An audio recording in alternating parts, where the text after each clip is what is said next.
Jednoho prosincového večera se bezdomovec Empesaur schovával v popelnici.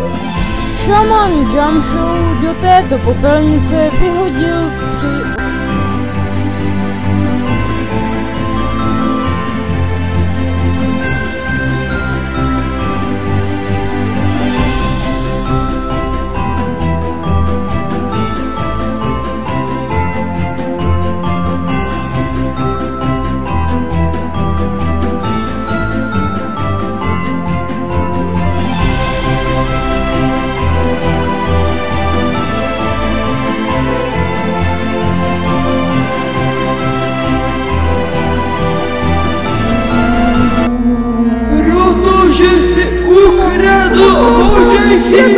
Oslavíš Vánoce sám! Pomoc! Kdo to je? Pomoc!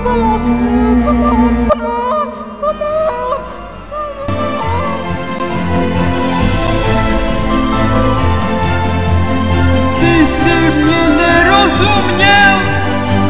Řekl jsem ti, že oslavíš Vánoce sám!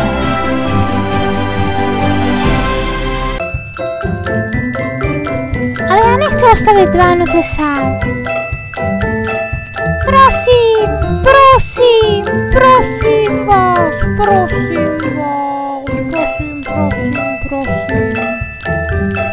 Ale já nechci oslavit Vánoce sám. Já tě varuj tě. Ale já nechci oslavit Vánoce sám. Tak se roztočíš a den se nezastaví. Prosím vás.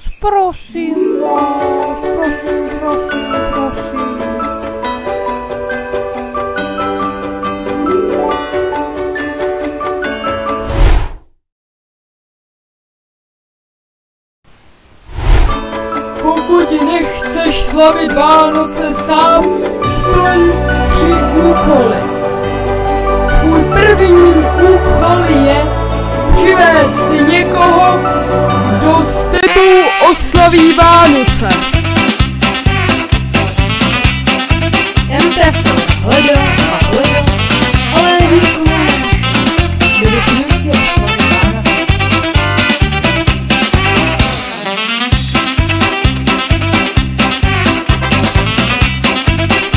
Jelikož Empesaur nesplnil svůj úkol, bude mu sebrán jeden božek.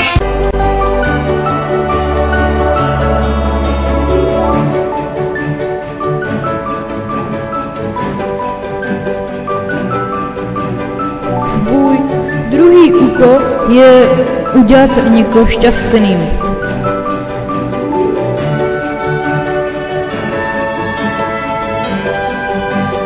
Něco mě napadlo, udělám Kiwimu radost. No, doufám, že tady Kiwi bude.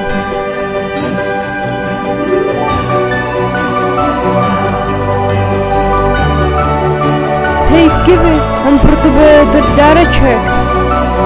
Je, tak děkuju, to si nemusel, jsi hodnej.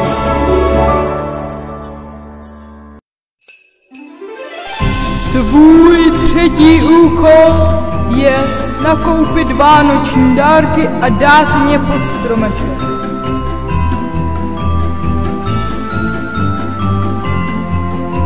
Jasně, kde mám nakoupit dárečky pro své spoluhráče? Já nevím, třeba v nějakém tady shopu. Skočím tam. Co tady v shopu má vlastně šamán, zvláštně divný šamán. Co tady bude mít? Možná něco tam nakoupím. Tady máme zajímavé věci, tak to nakoupím a dáme to do dárečku.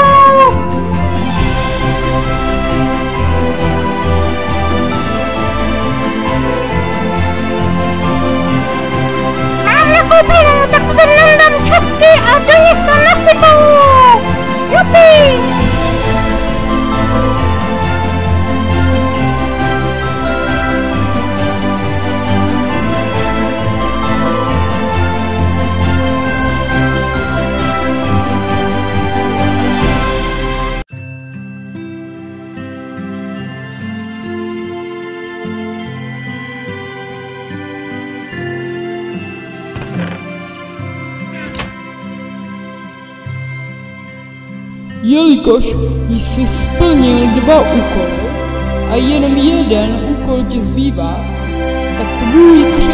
úkol je najít ten 3. kořen a odevzdat ho popelnici. Já tady počkám do rána a potom začnu hledat.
lidičky, já jsem youtuberka Džemova a teďko vám jdeme natočit videjko s někým, kdo by chtěl oslavit Vánoce a my bychom mu nějaký překvapení přichystali.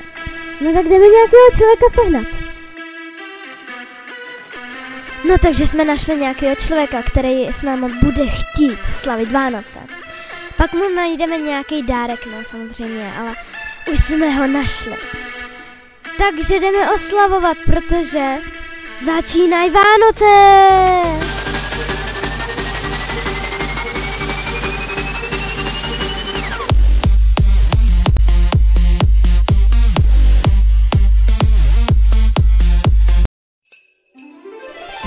Takže teď jste viděli naši party. Byla to bomba, co? No, ale víte, co tomu chybí? No dárek. No teď mi něco napadlo. Hned jsem zpátky.